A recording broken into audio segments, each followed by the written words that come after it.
Le ministre de la décentralisation et du développement local vient de séjourner. Il s'est agi pour le patron de la décentralisation de passer en revue les installations ou autres édifices publics à l'effet de trouver un site pour le siège du conseil régional qui sera élu dans les jours à venir. C'est une recommandation du chef de l'État, Paul Biya. D'ailleurs, le satisfait du ministre de la décentralisation et du développement local ainsi exprimé après avoir fait le tour des édifices semble avoir été trouvé.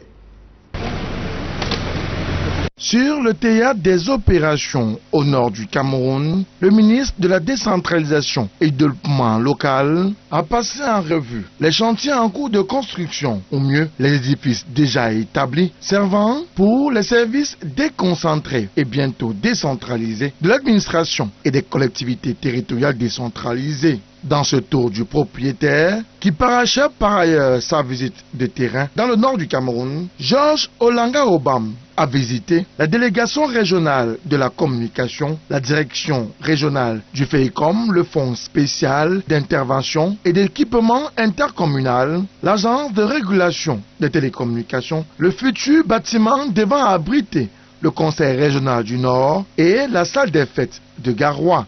Vous vous rendez bien compte que c'est la haute décision de M. le Président qui fixera le lieu d'installation du siège. Donc, je lui rapporterai ce que j'ai vu. Mais je crois que, à l'issue de ce tour, il se dessine clairement que la ville de Garoua dispose d'un certain nombre de structures qui sont en capacité d'héberger le conseil régional lorsqu'il rentrera en activité, et ce, dès que le travail commencera. À cette salle de fête, le patron de la décentralisation et du développement local a saisi la balle au bon pour s'entretenir avec les maires de la région autour des sujets de l'heure, notamment l'élection régionale convoquée pour le 6 décembre 2020 prochain. L'échange avec les maires permet de se rendre compte que la décentralisation est une réalité effective dans la région du Nord. Les maires se sont appropriés les compétences qui sont les leurs.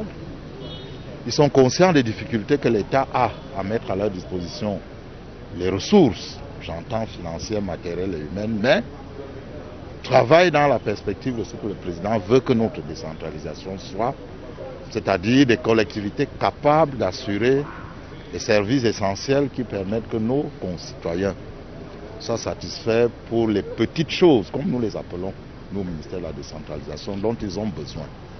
De l'eau, de l'électricité, de la santé, l'école, l'hygiène, la salubrité et la petite sécurité.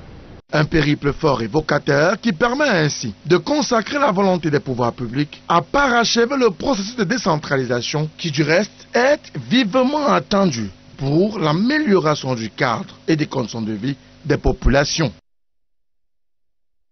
Nous parlons toujours